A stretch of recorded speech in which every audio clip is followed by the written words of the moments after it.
Welcome to Stillwater Chronicles.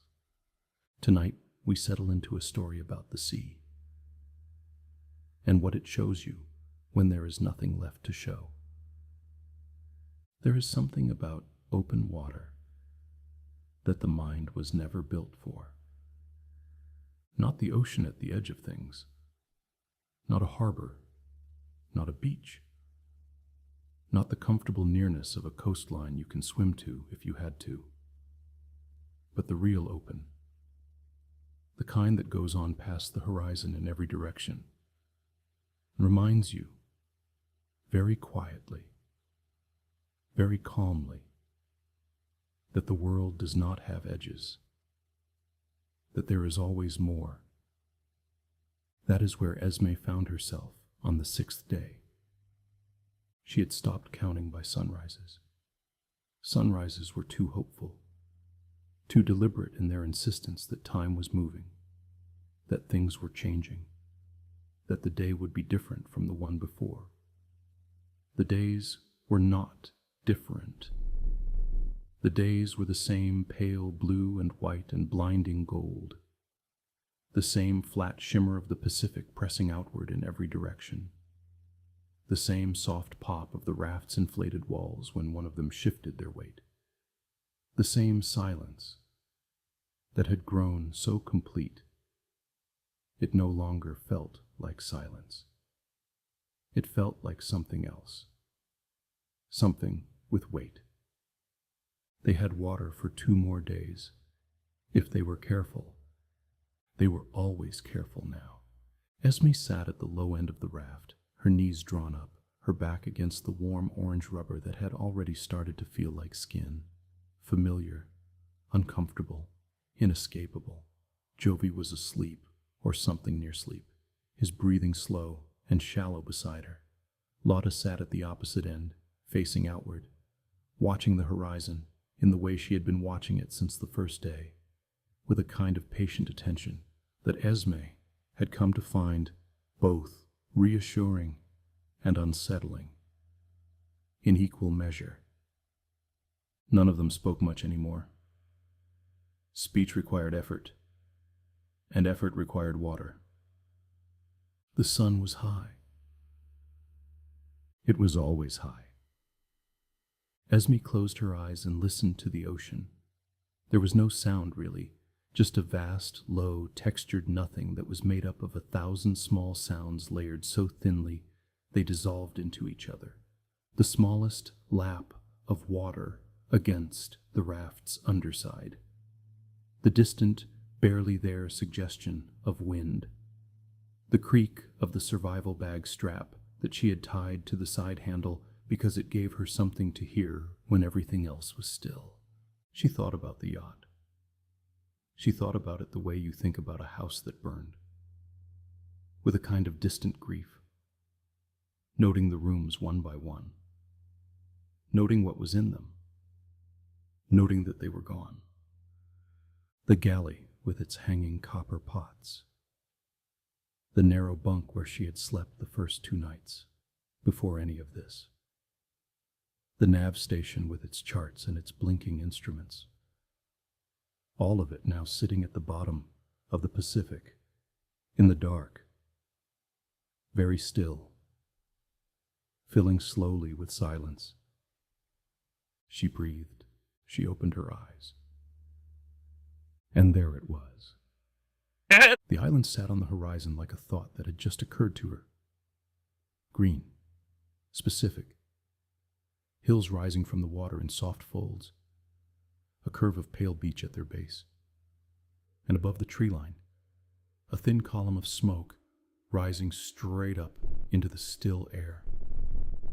Not dispersing, just rising, clean and deliberate, as though someone had made a decision about it. There, Esme said. Lotta turned. Jovi opened his eyes. They all saw it. This was the second time. The second time since the yacht went down that the island had appeared in the same direction, at the same distance, looking exactly the same hills, the same beach, the same smoke. On the second day, it had arrived just like this, in the mid-morning, and they had paddled toward it for 4 hours, with the emergency paddles and the heat grinding down on them, and their arms burning and their hope sharpening into something almost unbearable. It had not gotten closer, not by an inch, not by a foot. 4 hours of paddling, and the island had remained exactly where it was. Not receding, not growing, simply existing at the same fixed distance on the horizon, like a painting someone had set up just beyond reach. They had stopped when Jovi's hands began to bleed. They had not spoken about it afterward. There was nothing in any of their vocabularies for what had happened. They had simply pulled the paddles in and sat in the hot silence and let the raft drift. And eventually, the island had faded with the light, and they had passed the night in the particular exhaustion of people who have understood something they are not ready to name. But now it was back. Esme reached for the emergency binoculars. They were small, barely better than naked eyes, but enough to pull the horizon a little closer. She raised them and found the island and adjusted the focus until it sharpened. The beach, the hills, the smoke, and people. There were figures on the beach. She could not count them. The binoculars were too small, the distance too great.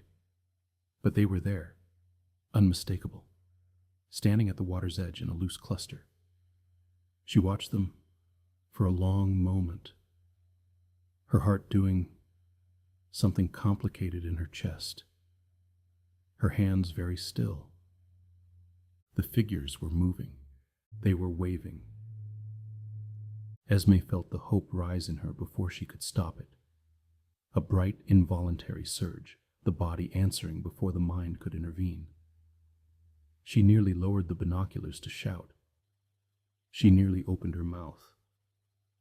But she kept watching. And she understood, slowly, what kind of wave it was. Not the wave of people who have seen a rescue boat. Not the frantic both arms overhead signal of someone who needs to be found. It was the other kind. The kind you make at a departure gate, at a dock, at the end of a driveway.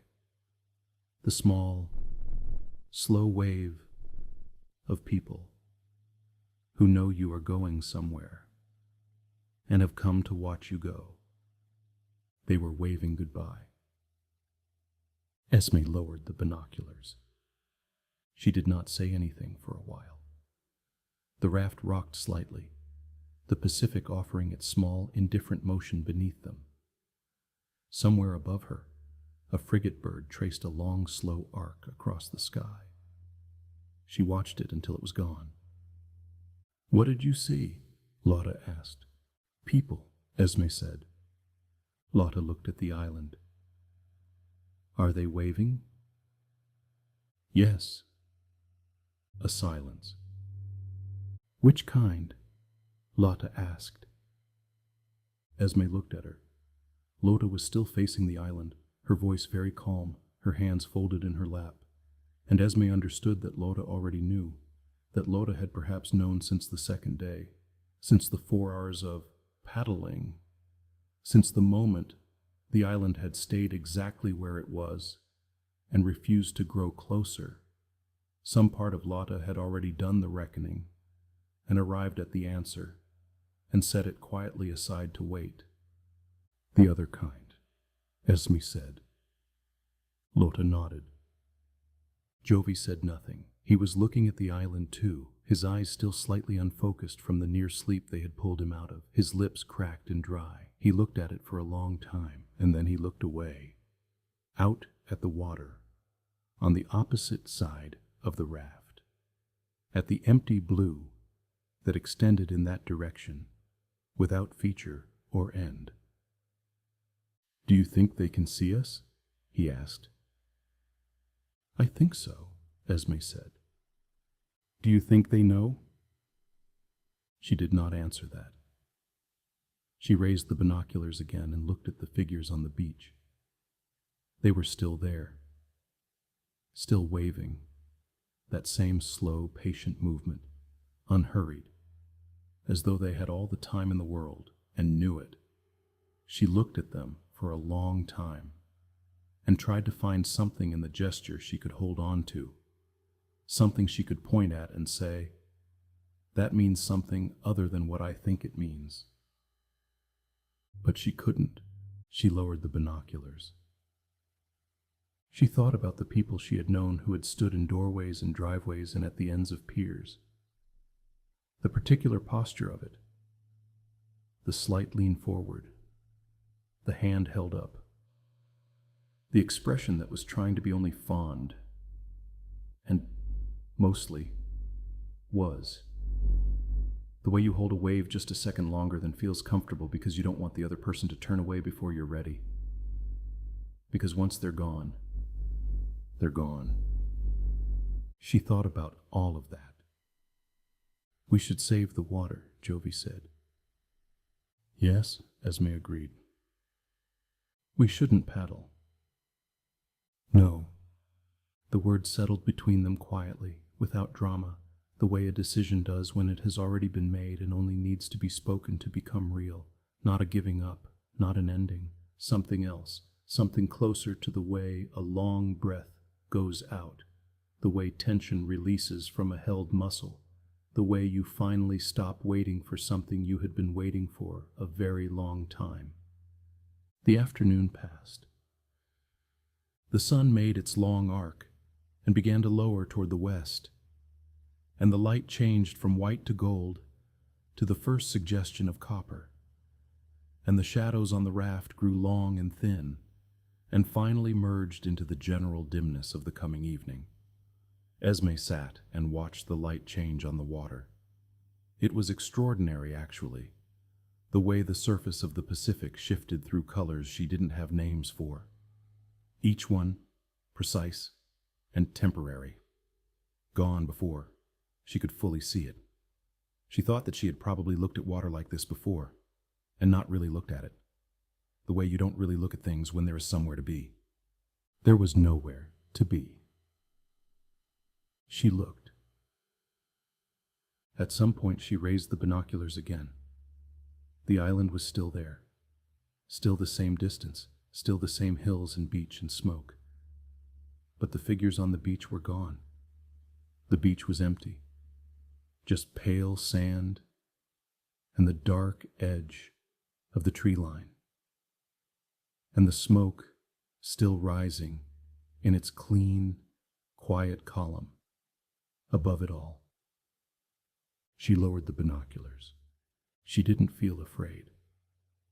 That was the thing she kept returning to, turning over in her hands like an object she didn't quite recognize. She had expected fear. Fear had been the correct and reasonable response to all of this. To the sinking, to the raft, to the thirst, to the island that couldn't be reached. But somewhere in the last 6 days, the fear had gone quiet. Not gone. Quiet. Moved into the background of things, the way sound does when you've been listening to it, long enough that it becomes part of the silence. She sat with Yovi and Lotta in the cooling air. Stars appeared. First one, then several. Then the sky opened up and gave them everything.